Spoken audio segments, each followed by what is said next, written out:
38장 8절입니다. 출애굽기 38장 8절입니다.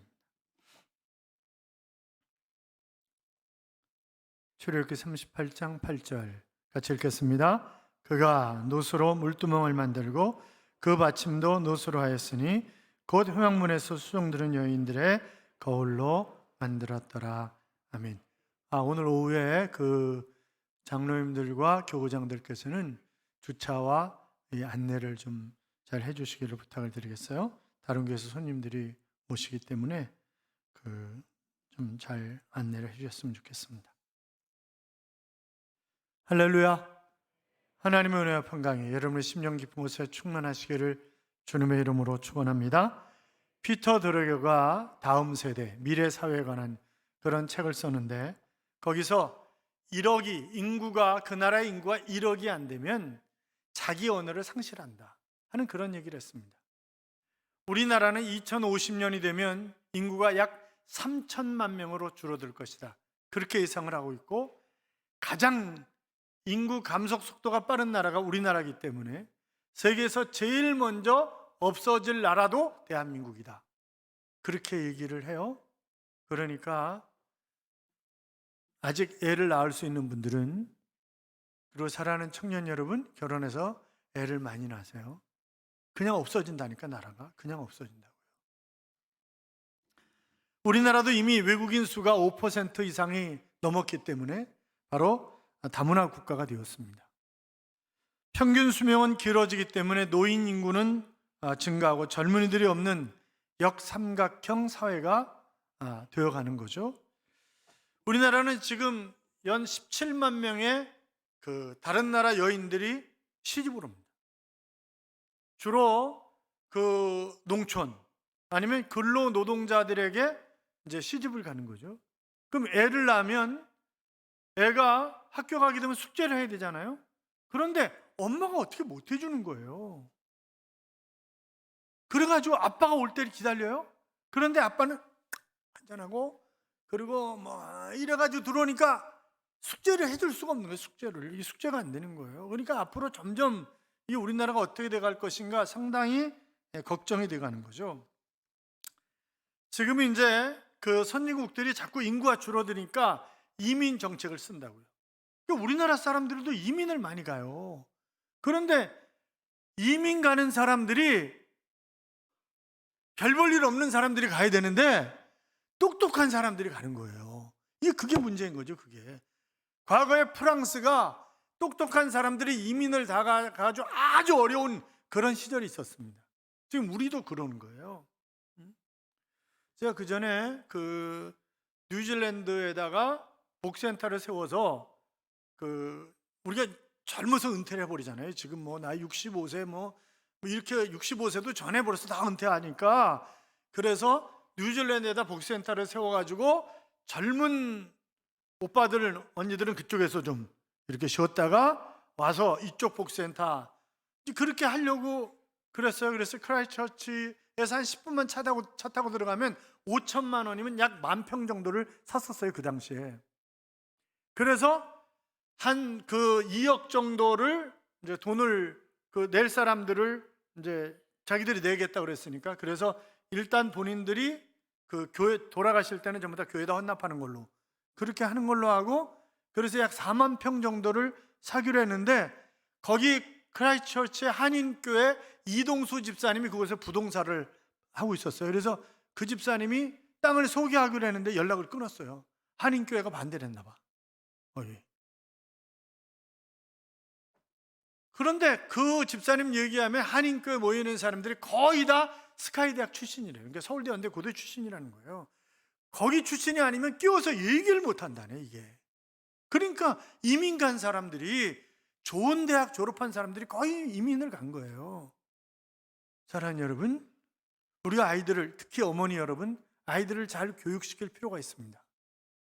그러니까 똑똑한 아이들이 조국에 남아가지고 대한민국이 전 세계를 리드하는 그런 국가로 만들려고 애를 써야 되고, 얼마나 하나님을 사랑해야 되는지, 하나님을 위해서 어떻게 일해야 되는지를 아이들에게 잘 교육을 시켜줄 필요성이 있는 거죠. 어머니가 굉장히 중요하잖아요. 그래서 유대인도 어머니가 유대인이면 아버지가 이방인이라 할지라도 그냥 아들은 유대인으로 쳐주는 거예요. 왜? 어머니가 교육의 중심이기 때문에. 그렇다고 해서 남자가 교육에 책임이 없냐, 그 얘기는 안 해요. 책임은 항상 남자들한테 하나님이 물으시는 거예요. 자, 어떻든 우리가 아이들을 잘 믿음으로 키워서 민족과 세계를 위해서, 하나님의 영광을 위해서 제대로 교육시켜야 할 필요성이 있다. 어머니의 역할이 굉장히 중요하다라고 하는 것을 다시 한번 말씀을 드립니다. 출애굽기 37장은 주로 성막에 관한, 그래서 성막과 거기에 놓여있는 기구 제작에 관한 그런 얘기들을, 우리가 그래서 지난주에 증거궤, 그 외 속죄소에 관한 그런 것들을 보았었죠. 그리고 떡상, 또 분향단, 등대, 이런 것들이 어떻게 만들어졌는지, 그리고 그곳에 쓰일 물품들을 하나님이 지시하신 대로 만들었다고 하는 그런 이야기들을 쭉 쓰고 있는데, 각종 기구는 그리스도를 예표하는 그런 기구들이었던 것도 우리가 생각해 볼 수 있습니다. 그런데 38장은 이제 이 성소와 지성소, 성소 빼놓고 나머지 성막 외곽에 있는, 그리고 성막 안에 있는 다른 것들에 관한, 그래서 제일 먼저 들어가면 바로 번제단이 있다고 말씀드렸죠. 번제단 만드는 것, 그리고 물두멍에 관한, 그리고 이 이제 밖을 치고 있는 그런 휘장에 관한, 그래서 길이가 100규빗, 폭이 50규빗, 그리고 높이는 5규빗. 그러니까 그냥 한 45m, 22.5m, 높이는 2.25m, 이제 그 정도 되는 그 외곽, 이제 그 담이죠. 담을 이렇게 하면 담을 쌓는 건데, 그러니까 그 성막의 크기가, 전체 크기가 우리 교회보다 좀 작다. 우리 교회 본당보다 좀 작다. 이제 그렇게 보면 맞을 거예요. 어떻든 그들이 성막을 하나님이 모세에게 성막 건축을 명하셨고, 그래서 성막을 건축하는데 금, 놋 할 거 없이 굉장히 많은 것들이 필요했다고요. 그래서 그걸 가져오라 그랬더니 너무 많이 가져와가지고 일을 할 수가 없어서 이제 제발 좀 그만 가져오라고. 얼마나 좋았을까요? 그렇잖아요. 저희 교회를 사닥다리 종합건설이 건축을 했습니다. 나 대표가 이제 장로님이신데, 이분이 북한의 교회를 200개를 건축하고 싶은 그런 비전을 가지고 이제 열심히 건설업을 하고 있는 분이에요. 건축을 참 잘하셨는데 한 가지 잘못한 게 딱 있어요. 비가 새. 저기 보시면 저 비가 새. 매년 새는 거예요. 매년 고쳐요. 아시바 설치해가지고 바꾸고 고치고 그러는데, 그런데 매년 새. 왜 매년 새냐? 돈을 조금 들여가지고 하청업체들 동원해서 고치기 때문에 매년 새는 거예요. 그렇잖아요. 이게 본질적인 문제를, 그러니까 이제 지난번에 본부장이 와가지고 목사님 건축할 벌써 몇 년이 지나서 기간이, 이봐 당신 언제 왔어? 첫 해부터 샌 거야. 이건 연속선상에 있는 거야. 그러니까 우리가 하나도 안 물어줘도 되지만 우리가 착하기 때문에 그래도 아시바 매는 값은 우리가 이번에 내주기로 한 거야. 그랬더니 아무 소리 못 하는 거죠. 왜? 연속성산에 있는 거니까 그거는. 그래서 저희가 그 방수 전문 업체를 불렀어요. 그래가지고 견적을 내보라 그랬더니 자기네가 공사하면 10년에서 20년은 간대요. 그런데 이제 6년은 보증 각서를 써주겠다는 거예요. 6년은. 그런데 부가가치세 빼고 6,800만 원을 달라는 거예요. 그래서 야, 그거면 돈 조금 더 붙여가지고 지붕을 홀깍 다시 한번 씌우겠다. 이제 그런 생각을 했어요. 그런데 못하는 거죠. 얼른 생각한 대로. 왜? 수억 들어야 되니까 수억을 지금 당장 빼서 할 만한 여력이, 물론 빼서 하려면 할 수도 있겠지만, 그러나 그거보다는 다른 거가 더 급하니까, 그래서 공사를 못하는 거죠. 아마 사닥다리 종합건설회사도 여력이 지금 건설에서 다 힘들잖아요. 그러니까 여력이 없으니까 아마 그걸 전체 못하는 걸 거예요. 또 전체 해줄 수도 없겠지만, 응? 그렇잖아요. 그런데 너무 많이 가져와서 제발 그만 가져오라고. 우리도 그런 날이 올라나요? 오늘 본문은 물두멍 제작에 관한 그런 이야기인데, 여인들의 아름다운 헌신으로 물두멍이 이루어졌다고 하는 그런 이야기를 하고 있습니다. 여러분, 아름다운 여인들이 많죠.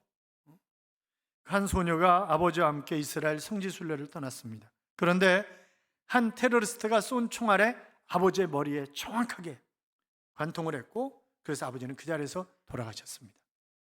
충격을 받은 이 딸은 범인을 찾아내서 기필코 복수하게 말겠다고 하는 그런 생각을 가지고 히브리어와 아람어를 열심히 공부를 했습니다.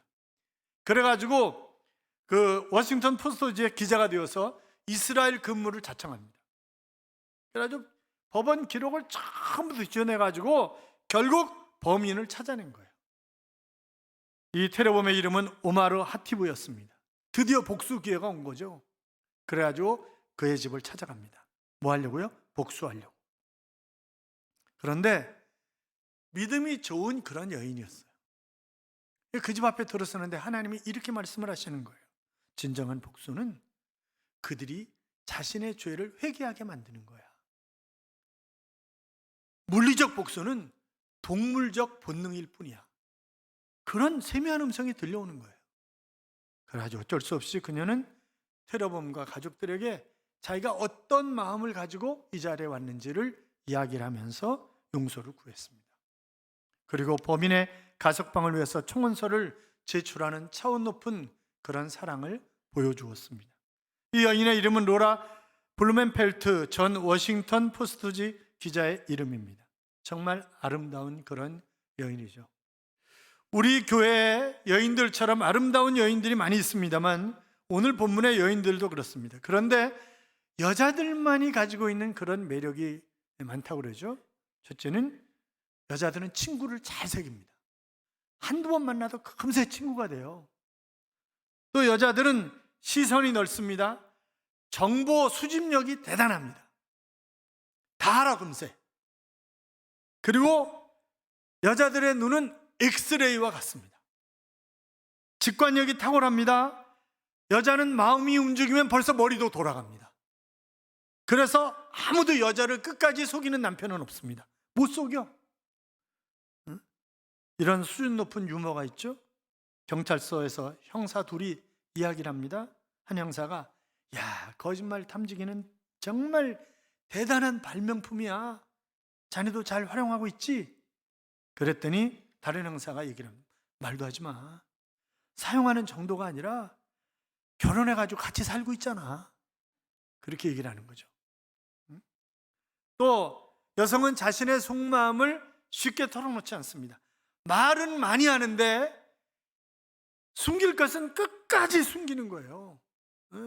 그래서 잘 몰라. 그리고 또 여자들은 나 이전에 우리 가족, 그것을 먼저 생각하는 것이 바로 여자들이죠. 그래서 어머니는 기꺼이 희생을 해서 최고로 창출해내는 것을 볼 수 있습니다. 여성은 이런 신비한 저력 때문에 역사의 발자취를 남기는 위대성을 발휘하는 것을 볼 수 있습니다. 우리 한국 기독교 선교의 신교원을 이룬 분들 중에 상당수가 여성들입니다.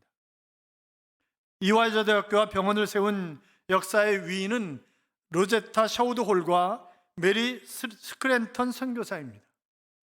또 세계 기독교 역사에 남는 한국 교회 부흥의 주역이 바로 화이트와 맥컬리라고 하는 여자 선교사였습니다. 한국 최초의 여성 박사로 이화여자대학교의 총장이 된 김한란 박사는 우리나라 여성 교육과 여권 신장에 지대한 공헌을 한 그런 아름다운 여인입니다. 또 임숙재 여사는 숙명여대 총장이 되어서 역시 한국 여성의 신분 상승에 대한 중요한 역할을 했던 그런 아름다운 여인이었습니다. 한국 사회의 사도행전적 부흥을 일으킨 숨은 영웅들 역시 여인들이 참 많이 있습니다. 현신의 권사님, 또 최자질 목사님, 또 변계단 권사님 같은 그런 분들이 한국 교회 부흥의 기폭제 역할을 한 것입니다. 그런데 불행하게도 이분들이 여자분들이었기 때문에 이분들에 대한 그런 자세한 기록들이 별로 남아있지는 않습니다. 그게 참 안타까운 일이죠. 오늘 본문은 이름 없이 쓰임받은 최고의 것을 헌신한 그런 여인들의 이야기입니다. 어느 날 하나님이 모세에게 성막을 지으라고 하셨어요. 천으로만 둘러있는 천막이 아니라 바로 성전 개념의 성막을 지으라고 하신 것입니다. 내가 거기 임재하겠다 이렇게 말씀하셨고, 내가 너희를 거기서 만나리라 그렇게 말씀하셨습니다. 그래서 이스라엘 백성들이 거의 성전 수준의 성막을 짓는 것입니다. 안뜰에는 롯으로 만든 번제단을 만들고 물두멍을 만들려고 그랬어요. 그리고 안쪽 성소와 지성소에 무엇을 만드는가에 관한 그런 이야기들을 이미 했었습니다. 지붕은 세마포와 염소털과 쇠양 가죽과 해달의 가죽으로 하라고 했습니다. 그러니까 이것이 얼마나 많은 그런 물량이 소비되었는지 몰라요. 현대 도량으로 하면 놋은 2421kg, 은은 3440kg, 금은 약 1000kg, 현대 돈 가치로 계산하면 약 1000억. 그러니까 성막 건축하는, 성막을 우습게 보면 안 돼요. 약 1000억 정도가 들어가는 것입니다. 그 다음에 솔로몬 성전은 계산 자체가 안 되는 거죠.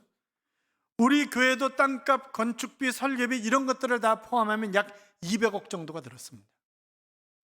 아마 지금 똑같이 이 사이즈의 똑같은 재료로 건축을 하면 최소 300억에서 400억 정도가 들을 것입니다. 건축비가 배 정도 더 들어가니까요, 지금은. 현대에도 여러분 1000억 지어서 짓는 건물 쉽지 않습니다. 그렇잖아요? 하지만 모세는 백성들에게 하나님의 지시대로 성막을 지어야 하니까 재료를 가져오라 그랬을 때 백성들이 다 드린 것입니다. 그런데 오늘 본문은 물두멍 제작에 관한 그런 얘기라고요. 본문 다시 읽어봐요. 그가 놋으로 물두멍을 만들고 그 받침도 놋으로 하였으니 곧 회막문에서 수종드는 여인들의 거울로 만들었더라. 아멘. 물두멍은 바로 이 성소에 들어가기 전에 앞에 있는, 그래서 물을 담아두어서 제사장들이 성소에 들어가서 사역을 하기 전에 손과 발을 씻고 들어가는 것입니다. 안 씻고 들어가면 죽여버린다 그랬어요, 하나님이. 씻고 들어가야 되는 거예요, 반드시. 그런데 그것을 놋으로 만들라는 거예요. 그러니까 성막에서 수종드는 여인들이 자기들의 놋거울을 들여서 그것을 만들었다, 그렇게 기록하고 있는데, 이 여인들이 어떤 봉사를 했는지 성경에 자세하게 기록되어 있지 않기 때문에 우리가 정확하게 알 수는 없습니다만, 그러나 이 성막을 건축하는데 허드렛 일을 했던 그런 여인들이었을 것이다, 그렇게 생각해 볼 수 있을 것입니다. 자, 이 물두멍을 만드는데 놋이 필요하다 그랬더니 자기들의 놋거울을 드렸다 그랬어요. 그 당시에 거울은 청동거울이죠. 놋거울입니다. 그러니까 지금 유리거울처럼 잘 보이는 게 아니잖아요. 그런데 여러분, 거울은 여자들의 필수품입니다. 그렇잖아요. 다 교회 나올 때 거울 보고 다 하면서 나오는 거 아니에요? 거울을 사용하지 않은 여인이 어디 있겠어요. 그러니까 지금 놋거울을 다 드렸다는 얘기는 여자로서 화려함, 매력, 이런 폼잠, 이런 모든 것들을 다 포기했다는 거예요. 그리고 오직 하나님의 영광을 위해서 드렸다고 하는 것입니다. 그러니까 어떻게 보면 여인으로서 사형 선고나 다름이 없다, 그렇게 생각해 볼 수 있지만, 그러나 이 여인들이 어떤 은혜를 입었길래 도대체 그렇게 했을까, 그렇게 생각해 볼 수 있는 거죠. 그들의 신앙적인 결단이 있었기 때문에 그것은 가능한 일이었습니다. 그들이 성막에서 봉사하면서, 성막은 뭐 하는 거예요? 자, 짐승들을 끌고 옵니다. 그러면 짐승에게 안수를 해서 내 죄가 짐승의 죄에게 전가고, 짐승에 잡아서 각을 떠가지고 불로 태우고, 그리고 드립니다. 그리고 피는 쏟아붓습니다. 1년에 한 번 대제사장이 속죄소 위에 뿌립니다. 이제 그런 것들을 보면서 이것이 얼마나 중요한 일인가. 내가 죄를 지었고 내 죄 때문에 마땅히 내가 죽어야 하지만, 그러나 짐승이 대신 죽고 하나님의 은혜 때문에 우리가 살아있는 것이구나, 그런 것을 느끼지 않았겠어요? 그러니까 하나님 앞에 기꺼이 가장 귀중한 것을 지금 드리는 것입니다. 시편 84편에 보면 이런 말씀이 있습니다. 만군의 여호와여, 주의 장막이 어찌 그리 사랑스러운지요. 내 영혼이 여호와의 궁정을 사모하여 쇠약하며 내 마음과 육체가 살아계시는 하나님께 부르짖나이다. 나의 왕 나의 하나님 만군의 여호와여, 주의 제단에서 참새도 제 집을 얻고 제비도 새끼들 보금자리를 얻었나이다. 주의 집에 사는 자들은 복이 있나니 그들이 항상 주를 찬송하리이다. 주께 힘을 얻고 그 마음에 시온에 데려가 있는 자는 복이 있나이다. 그렇게 노래합니다.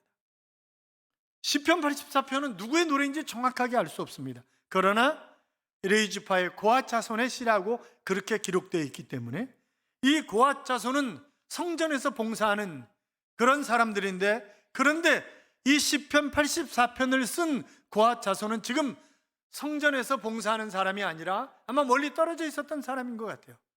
그래서 절기 때가 되면 성전으로 오는 것입니다. 그러면서 이 성전의 그 한쪽 구덩이에 집을 짓고 사는 참새와 제비가 너무 부럽다는 거예요. 왜? 성전에서 흘러넘치는 말씀과 흘러넘치는 산송 소리를 들을 수 있으니까 그것이 얼마나 큰 은혜냐 이 말이죠. 차라리 내가 참새였으면, 차라리 내가 제비였으면 더 얼마나 좋았을까 하는 그런 고백을 하고 있는 것을 우리가 보게 됩니다. 그러다가 10절 이하에 보면 주의 궁정에서의 한날이 다른 곳에서의 첫날보다 나은즉 악인의 장막에 사는 것보다 내 하나님의 성전 문지기로 있는 것이 좋사오니 여호와 하나님은 해요 방패이시라. 여호와께서 은혜와 영화를 주시며 정직하게 행하는 자에게 좋은 것을 아끼지 아니하실 것임이니이다 라고 하는 그런 고백을 하는 것을 볼 수 있습니다. 다른 곳에서 아무리 화려하게 사는 것보다 내가 단 하루라도 성전 문지기로 사는 것이 더 낫다고 하는 그런 고백입니다. 그러니까 그가 얼마나 하나님의 성전을 사모하는지 잘 보여주고 있는 그런 말이죠. 예수님도 요한복음 2장 17절에서 제자들이 성경 말씀에 주의 전을 사모하는 열심이 나를 삼키리라는 것을 기억하더라, 그렇게 말씀하셨습니다. 4장 34절에는 예수께서 이르시되 나의 양식은 나를 보내신 이의 뜻을 행하며 그의 일을 온전히 이루는 이것이니라 그랬습니다. 주의 전을 사모하고 주의 일을 사모해야 된다고 하는 말씀을 고린도전서 15장 58절에 보면 항상 주의 일에 힘쓰는 자들이 되라 너희 수고가 주 안에서 헛되지 않은 줄을 알미니라 그랬습니다. 여러분, 우리가 정말 주님을 위해서 아름답게 희생하고 헌신하는 것, 하나님은 그것을 우리에게 기대하시는 거죠. 어느 날 한 부인이 가정생활을 비관하면서 하나님 앞에 간절히 기도했습니다. 하나님, 저 빨리 천국 가고 싶어요. 저 빨리 천국 가고 싶어요. 너무너무 힘드니까. 남편도 아주 개떡 같고 찰떡 같은 남편이었으면 좋을 텐데 그게 아니니까. 그랬더니 하나님이 나타나서 얘기를 하시는 거예요. 살기 힘들지? 내 마음을 이해한다. 내가 너를 천국으로 데려갈 테니까 그러면 내가 너한테 요구하는 몇 가지를 미리 좀 해주겠니? 아, 네, 알았습니다, 하나님. 천국 가고 싶은 마음에 알았어, 뭐든지 시키십시오. 얘야, 집안이 참 지저분하지? 내가 떠나갔을 때 내 가족들이 생각하기를 엄마는 이렇게 집을 지저분하게 해놓고 갔냐? 그런 얘기 나오지 않도록 청소 좀 해볼래? 알았어요, 하나님. 그리고 죽기 살기로 청소하는데 3일 만에 하나님이 나타나셨습니다. 그리고 또 이렇게 말씀하십니다. 얘야, 애들이 마음에 걸리지? 내가 죽은 후에 애들이 우리 엄마가 정말 우리를 사랑했다고 느끼게 3일 동안 최대한 사랑을 베풀어 볼래? 알았어요, 하나님. 그리고 정말 열심히 아이들을 품에 안고 좋은 음식도 만들어주고 아주 지극정성으로 3일 동안 아이들을 사랑했습니다. 근데 하나님이 또 나타나셨어요. 남편이 밉지? 그러나 장례식 때 그래도 참 좋은 아내였는데 이렇게 기억하면 좋지 않을까? 그러니까 남편을 위해서 3일 동안 봉사해 볼래? 알았어요, 하나님. 저를 천국만 데려가신다면. 그래 3일 동안 지극정성으로 남편을 섬겼습니다. 그리고 하나님이 드디어 3일 후에 나타나셔서 천국 가자꾸나. 그런데 가기 전에 너희 집을 다시 한번 되돌아볼래? 봤더니 정말 깨끗하게 정돈된 집, 그리고 아이들이 싱글벙글 좋아하고 제잘제잘거리고 남편의 환한 얼굴에 미소 짓는 그런 모습이 너무나 아름답고 마치 천국 같은 거예요. 하나님, 이게 어떻게 된 거예요? 내가 9일 동안 만든 집이야. 마치 천국 같아요. 그래, 마치 천국 같지? 하나님, 그러면요, 저 천국 안 가고 이곳에서 천국을 만들어가면서 살게요. 그렇게 이야기를 하더라는 거죠.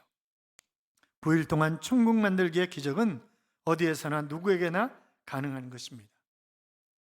희생의 길은 행복으로 가는 그런 밝은 길입니다. 여러분, 이 물두멍은 바로 여인들의 희생으로 만들어진 그런 것입니다.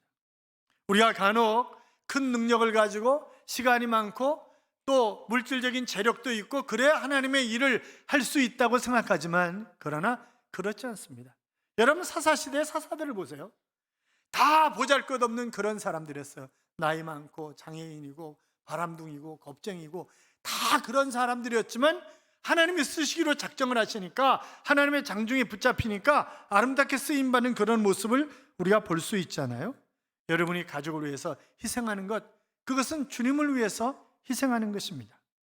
교회는 말할 것도 없고 직장에서, 사업장에서 아름다운 희생을 통해 귀한 열매를 맺어가는 그런 하나님의 자녀들이 되자고요. 어느 무더운 여름날 미국의 메릴랜드 한 마을에 서적 외판원이 남루한 그런 복장을 하고 집집마다 대문을 두드리면서 책을 팔고 있었습니다. 어느 한 집에 들어가서 문을 두드리니까 애가 나오는 거예요. 딱 보니까 책 외판원인 거죠. 아저씨, 우리는 책을 살 만한 돈이 집에 없어요. 그랬더니, 그래, 나도 알아. 가난한 집인 것 같아. 그런데 아저씨가 너무 배가 고프구나. 혹시 우유라도 있니? 그랬더니 쪼르륵 들어가더니 우리 집에 마지막 남은 우유예요. 그리고 우유 2잔을 주는 거예요. 그래서 우유를 마셨어요. 그리고 이름이 뭐니? 그랬더니 아니에요. 아니, 이름을 가르쳐 줘봐. 그래서 이름을 가르쳐 줘서 그 이름을 적어가지고 왔습니다. 그리고 20여 년이 흘렀습니다. 메릴랜드 병원에 한 여성 중환자가 실려왔습니다. 이때 병원장 하워드 켈리 박사는 의사들을 총동원해서 기필코 이 환자를 살려냅니다. 그리고 병원 청구서를 그 여인에게 주어줬는데 바로 $10,000가 넘는 그런 돈이었습니다. 이 여인이 감당할 수가 없는 거죠. 야, 큰일 났구나. 그랬더니 청구서 뒤에 한 장이 또 붙어 있는 거예요. 보니까 짤막한 병원장의 편지가 붙어 있었습니다. 20년 전에 저에게 대접한 우유 2잔이 치료비입니다. 20여 년 전에 베푼 작은 친절이 $10,000,000가 넘는 그런 보훈으로 돌아오는 것입니다. 바로 그 외판원은 윌리엄 캐리였습니다. 그 학생은 우유 2잔의 친절을 잊지 않고 있었습니다. 여러분, 아무리 작은 친절, 희생이라도 주님은 잊지 않으십니다. 그래서 또 누구든지 제자의 이름으로 이 소자 중 하나에게 냉수 한 그릇이라도 주는 자는 내가 진실로 너희에게 이르노니 그 사람이 결단코 상을 잃지 아니하리라. 그렇게 말씀하셨습니다. 희생은 손해보는 것이 아닙니다. 눈앞에 이익이 없다 할지라도 대가를 바라지 않고 희생하면 아무리 작은 희생일지라도 그것은 사람에게 감동을 줄 뿐만이 아니라 주님을 감동시키는 것입니다.